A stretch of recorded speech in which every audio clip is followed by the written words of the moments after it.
सभी विद्यार्थियों को मेरा नमस्कार। मैं हूं गुंजन एरन और अपनी आज की इस वीडियो में हम बात कर रहे हैं क्लास 12th मैथमेटिक्स से चैप्टर नंबर 6 अवकलज के अनुप्रयोग एप्लीकेशंस ऑफ डेरिवेटिव्स की, जिसमें हमारा आज का टॉपिक है वर्धमान और ह्रासमान फलन यानी इंक्रीजिंग एंड डिक्रीजिंग फंक्शन।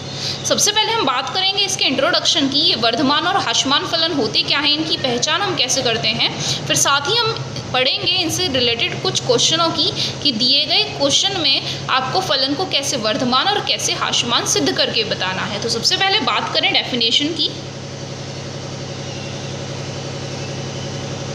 मानकर के चलें हमें एक f वास्तविक मान फलन दे रखा है। इनके लिए मान जो हमें प्राप्त होते हैं वह वास्तविक संख्याओं से ही प्राप्त होते हैं।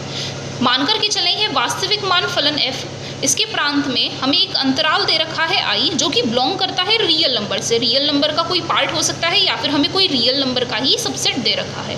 तो यदि हम i एक अंतराल मान करके चल रहे हैं जो कि दिए गए फलन के प्रांत में से ही लिया गया है, तब पहली स्थिति हम पढ़ेंगे कि इस अंतराल i में फलन वर्धमान होगा। अंतराल i में f वर्धमान होगा। कब वर्धमान होगा?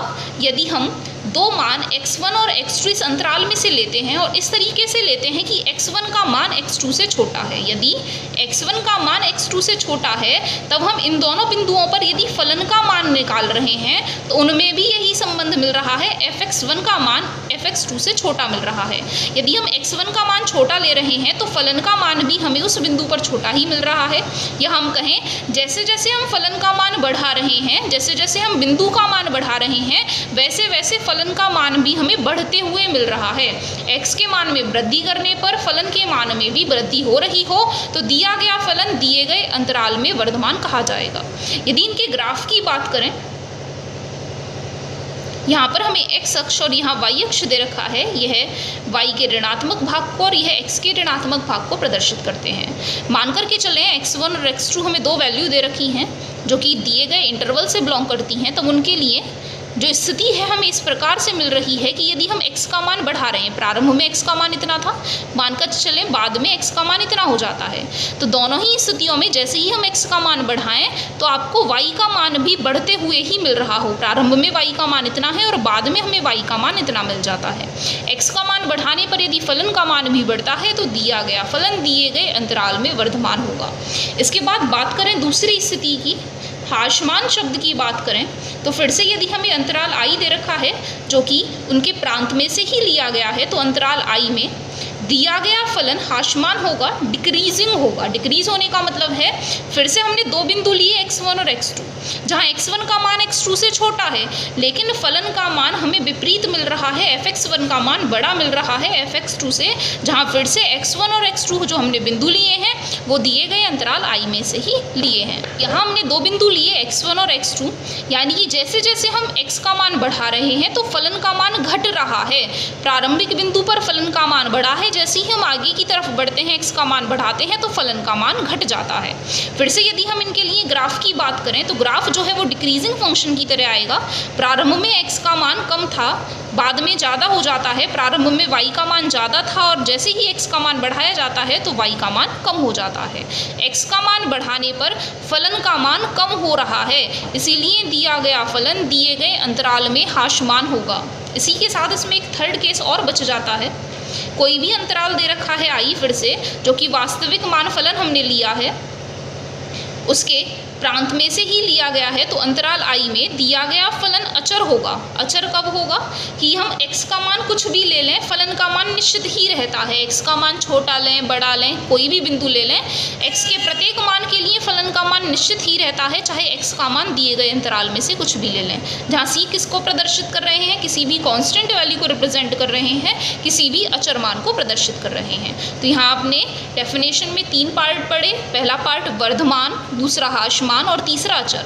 वर्धमान का मतलब है यदि x का मान बढ़ाए जाने पर फलन का मान भी बढ़ रहा है तो वर्धमान फलन होगा। ह्रासमान के लिए यदि x का मान बढ़ाए जाने पर फलन का मान घट रहा है, उल्टा हो रहा है, तो फलन ह्रासमान होगा। लेकिन यदि x के मान में परिवर्तन करने पर भी फलन के मान में कोई परिवर्तन नहीं हो रहा है तो दिया गया फलन एक अचर फलन कहलाएगा। बात करें इनसे रिलेटेड क्वेश्चनों की, क्वेश्चन कैसे पूछे जाने हैं और आपको इन्हें सॉल्व कैसे करके बताना है। क्वेश्चन दिया गया है, दिखाइए कि प्रदत्त फलन f(x) बराबर 7x माइनस 3 r पर एक वर्धमान फलन है। इस बार प्रांत का मान हमें वास्तविक संख्याएं दे रखी हैं, अंतराल का मान वास्तविक संख्याएं दे रखी हैं, यानी माइनस अनंत से अनंत तक का अंतराल दिया है। इस अंतराल में हमें दिए गए फलन को वर्धमान फलन सिद्ध करके बताना है। तो इसके लिए हम क्या करेंगे, दो बिंदु मान करके चलेंगे। माना x1 और x2 दो बिंदु हैं जो कि r में से ही लिए गए हैं, और इस प्रकार से लिए गए हैं कि x1 का मान x2 से छोटा है, ऐसा हम मान करके चलेंगे। यदि हम उन्हें ये सिद्ध करके बता दें कि fx1 का मान fx2 से छोटा है तो दिया गया फलन वर्धमान हो जाएगा। अब हमें दिए गए फलन के हिसाब से यहाँ बना के बताना है 7x माइनस 3, x के साथ गुणा में 7 आ रहा है, तो यदि हम दोनों पक्षों में 7 की गुणा कर लेते हैं तो 7x1 का मान 7x2 से छोटा ही रहेगा, क्योंकि x1 x2 से छोटा है। यदि बराबर मान की गुणा दोनों पक्षों में कर ली जाती है तो चिन्ह पर कोई भी फर्क नहीं पड़ता है। इसके बाद इनके साथ माइनस में 3 दिया है। यदि हम दोनों पक्षों में समान राशि जोड़ लेते हैं या घटा लेते हैं तो भी कोई फर्क नहीं पड़ता है। तो -3 दोनों पक्षों में कर लेने पर 3 इस पक्ष में से भी घटा लें और 3 इस पक्ष में से भी घटा लें तो भी कोई फर्क इस इनइक्वलिटी पर नहीं पड़ेगा। यदि आप इस फलन का यहाँ से कंपैरिजन करके देखेंगे तो x की जगह x1 आ रहा है, यानी कि हमें fx1 का मान यहाँ मिल रहा होगा, चिन्ह वही रहेगा और यह मान प्रदर्शित कर रहे होंगे fx2 के मान को। तो हम लेकर के चले कि x1 x2 से छोटा है, सिद्ध किया fx1 fx2 से छोटा है, और डेफिनेशन के अकॉर्डिंग यदि x1 x2 से छोटा है और हम सिद्ध कर पाए कि fx1 का मान fx2 से छोटा है तो सिद्ध हो जाएगा कि दिया गया फलन f एक वर्धमान फलन है। केवल इतना ही काम आपको यहाँ करके बताना है। इस तरीके से ही शॉर्ट क्वेश्चंस को यहाँ पूरा करना है। इसी के साथ ये तो रही आपकी डेफिनेशंस की बात। जब हम छोटे क्वेश्चन दे रखे हैं तो दिए गए फलन को हम कैसे वर्धमान और हास्यमान सिद्ध कर सकते हैं इस विधि से। लेकिन कुछ क्वेश्चंस आपको ऐसे भी दे रखे होंगे जिनमें फलन थोड़ा कॉम्प्लिकेटेड दे रखा होगा, हम इजीली उनको इस मेथड से वर्धमान और हास्यमान नहीं सिद्ध कर पाएंगे। तो यहाँ आपको एक विधि और पढ़नी है जिसका नाम होता है प्रथम अवकलज परीक्षण, फर्स्ट डेरिवेटिव टेस्ट, जो सभी क्वेश्चनों के लिए लगाना आसान है। उस मेथड की हेल्प से हम दिए गए फलनों को वर्धमान और हास्यमान सिद्ध करने में आसानी महसूस करेंगे। तो उस परीक्षण को भी सीख लें। उस परीक्षण में क्या है, प्रथम अवकलज परीक्षण, फर्स्ट डेरिवेटिव टेस्ट। टेस्ट से ही पता चल रहा है प्रथम अवकलज, केवल हमें फर्स्ट डेरिवेटिव निकालना है और उसी के बेसिस पे चेक करना है कि दिया गया फलन वर्धमान होगा कि हास्यमान होगा। साथ ही जब भी हमें फलन का अवकलज करना है तो वह फलन सतत भी होना चाहिए और अवकलनीय भी होना चाहिए, तभी तो हम उसका अवकलज ज्ञात कर सकते हैं। तो हम मान करके चलेंगे, माना हमें f कोई फलन दे रखा है जो कि क्लोज्ड इंटरवल a से b में डिफाइन करके दे रखा है, साथ ही इस इंटरवल में वह सतत भी दे रखा है। और यदि हम केवल इन दोनों बिंदुओं को छोड़ देते हैं जो इनके एक्सट्रीम पॉइंट हैं, तब यदि हमें a और b ओपन इंटरवल में चेक करना हो तो वह हमें फलन अवकलनीय भी मिल रहा है। तो हमें एक ऐसा फलन दे रखा है जो क्लोज्ड इंटरवल में कंटिन्यूअस है, सतत है, और ओपन इंटरवल में अवकलनीय है, डेरिवेबल है। तब हमें फर्स्ट पार्ट में एक डेफिनेशन के फॉर्म में मिल सकता है कि इस गिवन इंटरवल में, इस क्लोज्ड इंटरवल में दिया गया फलन वर्धमान होगा। वर्धमान कब होगा, यदि हम अवकलज का मान चेक कर रहे हैं तो वह 0 से बड़ा है। यदि दिए गए अंतराल में f' का मान 0 से बड़ा आ रहा है तो फलन एक वर्धमान फलन को निरूपित कर रहे होंगे। जहाँ x किससे बिलोंग कर रहे हैं, x बिलोंग कर रहे हैं ओपन इंटरवल a से b में। इसी तरीके से यदि बात करें हास्यमान की तो इस दिए गए अंतराल में फलन हास्यमान होगा यदि f' का मान 0 से छोटा है। यदि आंसर ऋणात्मक आ रहा है फलन के अवकलज का तो दिया गया फलन हास्यमान होगा, और यदि 0 से बड़ा है फलन का आंसर, 0 से बड़ा होने का मतलब है धनात्मक आंसर आ रहा है, तो दिया गया फलन वर्धमान होगा। लेकिन यदि 0 के बराबर आ जाता है तो क्या होगा, तो वहाँ हमें तीसरा अपना केस लगाना है, दिया गया फलन इस अंतराल में हास्यमान नहीं होगा, वर्धमान नहीं होगा, बल्कि अचर होगा। अचर होने का मतलब है जब f' का मान 0 है। आपने पढ़ा है अचर फलन का अवकलज 0 होता है, तो इसका मतलब है जब हमें अवकलज 0 मिल रहा है तो फलन कैसा होगा, अचर होगा। यदि हम x के मान में परिवर्तन भी करते रहें तो भी फलन के मान में कोई भी परिवर्तन नहीं होगा। तो सीधे सीधे आपको क्या ध्यान रखना है, यदि जो भी आपको फलन दे रखा है उसका अवकलज कर रहे हैं, उसका आंसर 0 से बड़ा आ रहा है तो वर्धमान है, 0 से छोटा आ रहा है तो हास्यमान है, और 0 के बराबर आ रहा है तो वह एक अचर फलन है। यदि हम एक एग्जाम्पल की बात करें, मान करके चलिए हमें एक फंक्शन दे रखा है एफ एक्स बराबर एक्स की घात 3 माइनस 3x की घात 2 प्लस 4x, जहाँ x रियल नंबर से बिलोंग कर रहे हैं। जो हमें इंटरवल दे रखा है वो रियल नंबर्स दे रखा है। हमें चेक करना है कि दिया गया फलन वर्धमान होगा कि हाशमान होगा। चेक करने के लिए हम क्या करेंगे, आप सबसे पहले देखें दिया गया फलन एक पॉलिनोमियल फंक्शन दे रखा है, बहुपदीय फलन दे रखा है, और बहुपदीय फलन तो हमेशा सतत भी होते हैं और अवकलनीय भी होते हैं अपनी डोमेन में, इसीलिए हम इनका अवकलज ज्ञात कर सकते हैं। तो यदि हम एफ डैश एक्स का मान निकालेंगे तो 3 आगे आ जाएगा, एक्स की घात 1 कम करके लिखेंगे, माइनस ऐसे ही 2 आगे आ जाएगा तो 3 दूनी 6, एक्स की घात फिर से 1 कम, 4x का अवकलज करेंगे तो 4 के बराबर मिलेगा। तो यहाँ हमें इनका अवकलज मिल जाता है 3x की घात 2 माइनस 6x प्लस 4। यदि हम इन्हें पूर्ण वर्ग के रूप में लिख करके बताएं तो क्या हम 4 को बदल करके 3 + 1 लिख सकते हैं? बिल्कुल लिख सकते हैं। 3 में 1 जोड़ेंगे तो आपको 4 ही मिल जाएगा। पहले तीनों वाले मानों से 3 कॉमन आ रहा है, यदि 3 कॉमन निकाल लिया जाए तो अंदर बचेगा x की घात 2 माइनस 2x प्लस 1, और लास्ट वाले प्लस 1 को ऐसे का ऐसा ही रहने दें, जो कि बराबर होगा 3 गुणा। यदि आप इसे चेक करेंगे तो a की घात 2, 1 को 1 का वर्ग लिखा जा सकता है तो b की घात 2, और 2 गुणा 1 गुणा x को भी हल करेंगे तो 2x ही मिलेगा, यानी a की घात 2 प्लस b की घात 2 माइनस 2ab वाले रूप में यह मिल रहा है, जिसे हम सॉल्व करके x माइनस 1 का होल स्क्वायर लिख सकते हैं, और प्लस में 1 रहा। यदि आप चेक करेंगे तो यहाँ यह वर्ग के रूप में आ रहा है, और पूर्ण वर्ग यदि किसी भी राशि का दे रखा है तो वह तो सदैव धनात्मक होता है। किसी भी संख्या का वर्ग सदैव धनात्मक होता है, 0 से बड़ा या 0 के बराबर होता है। साथ ही जब यह मान 0 से बड़ा है और उसमें हम 1 जोड़ रहे हैं तो इसीलिए यह आंसर हमेशा 0 से बड़ा ही आएगा। ये वाला टर्म पॉजिटिव हो गया आपका, ये भी पहले से पॉजिटिव है। पॉजिटिव टर्म को पॉजिटिव टर्म में जोड़ेंगे तो पॉजिटिव ही मिलेगा, चाहे आप x का मान कोई भी मान रख करके देख लें। 0 रखेंगे तो भी 0 से बड़ा आएगा आंसर फलन के अवकलज का, माइनस में रखेंगे तो भी और प्लस में रखेंगे तो भी। इस तरीके से हम सिद्ध करके बता सकते हैं, क्योंकि f डैश x का मान 0 है, चाहे आप x का मान कुछ भी रख लीजिए, इसीलिए फलन कैसा होगा, r पर वर्धमान होगा। दिए गए अंतराल में, दिए गए अपने डोमेन में वह फलन वर्धमान फलन है। इसी तरीके से आप सिद्ध करके बता सकते हैं कि दिया गया फलन वर्धमान है या फिर हाशमान है। हाशमान फलन से रिलेटेड एक तरीके के क्वेश्चन और आपकी बुक में दे रखे हैं, वहाँ आपको एक फलन दे रखा होता है और चेक करना होता है कि किस अंतराल में तो फलन वर्धमान है और किस अंतराल में हाशमान है।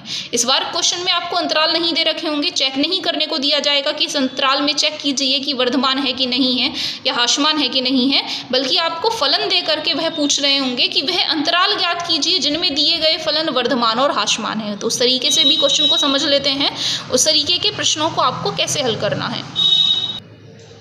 क्वेश्चन में दिया है अंतराल ज्ञात कीजिए जिनमें एफ एक्स बराबर एक्स की घात 2 माइनस 4x प्लस 6 से प्रदत्त फलन f पार्ट नंबर 1 में दिया है वर्धमान है और दूसरे पार्ट में दिया है हाशमान है। कैसे चेक करना है अंतरालों को, हमें फलन का मान दिया है एफ एक्स बराबर एक्स की घात 2 माइनस 4x प्लस 6। सबसे पहले हम इनका अवकलज ज्ञात कर लें तो अवकलज हमें मिलेगा एक्स की घात 2 का अवकलज 2x और 4x का अवकलज 4 के बराबर।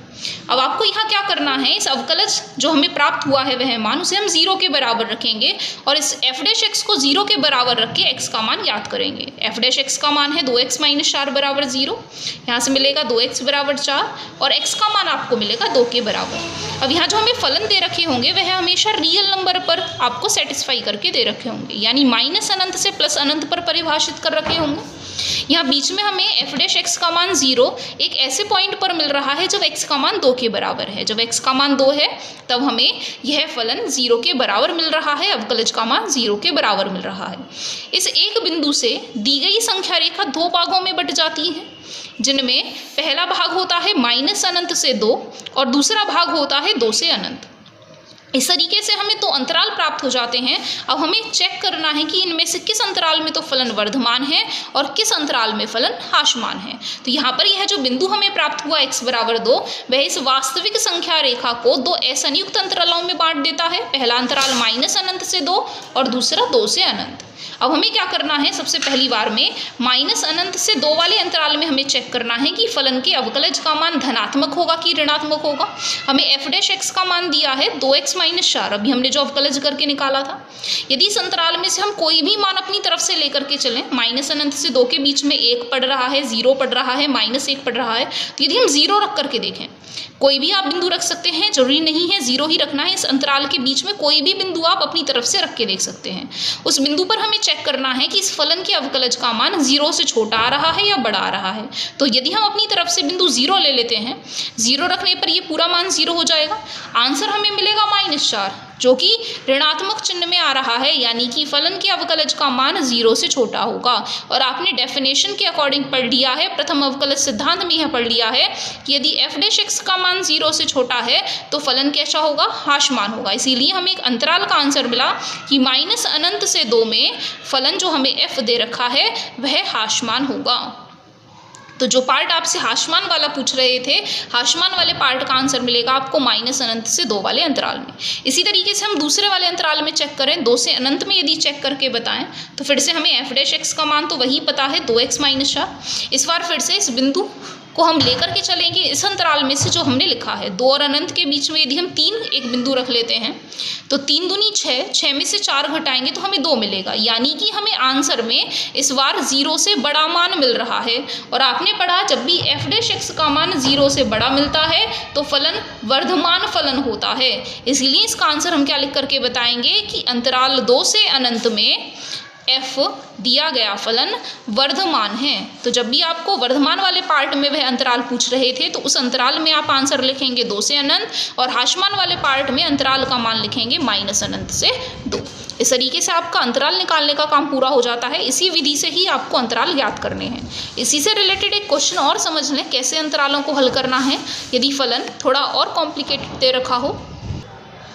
इसी से रिलेटेड हमें एक नेक्स्ट क्वेश्चन दिया है, वे अंतराल ज्ञात कीजिए जिनमें f(x) बराबर 4x की घात 3 -6x की घात 2 -72x + 30 द्वारा प्रदत्त फलन वर्धमान हो और फिर हाशमान हो। फिर से हमें वही मेथड लगाना है। सबसे पहले हमें f(x) का मान दे रखा है 4x की घात 3 -6x की घात 2 -72x + में 30। सबसे पहले हम इनका अवकलज ज्ञात कर लें। तो अवकलज ज्ञात करने के लिए 3 आगे लिखेंगे गुणा में, तो 4 3 12, x की घात 1 कम करके लिखेंगे -6 दूनी 12, फिर से x की घात 1 कम करके लिखेंगे -x का अवकलज तो 1 होता है तो केवल यहाँ 72 बचेगा और 30 कांस्टेंट रहे इसलिए उनका अवकलज 0 हो जाएगा। आप देख रहे हैं तीनों मानों में से 12 कॉमन आ सकता है। 12 कॉमन लेने के बाद यहाँ बचेगा x की घात 2 -x और माइनस में 6। यदि हम इनके गुणनखंडन कर लेते हैं तो 6 के ऐसे गुणनखंडन जिनको घटाने पर 1 मिल जाए। 3 दूनी 6 और 3 में से 2 घटाएंगे तो 1 मिलेगा। हमें बड़ा आंसर माइनस में चाहिए है तो इसलिए x - 3 और x + 2। अब आपको क्या करना है, f' को 0 के बराबर रखना है और x के मान ज्ञात करने हैं, जिससे हमें अंतराल भी मिलेंगे और उस अंतरालों में हम चेक करेंगे कि दिया गया फलन वर्धमान है कि हाशमान है। तो सबसे पहले इस f' वाले मान को 0 के बराबर रख के x के मान ज्ञात कर लें।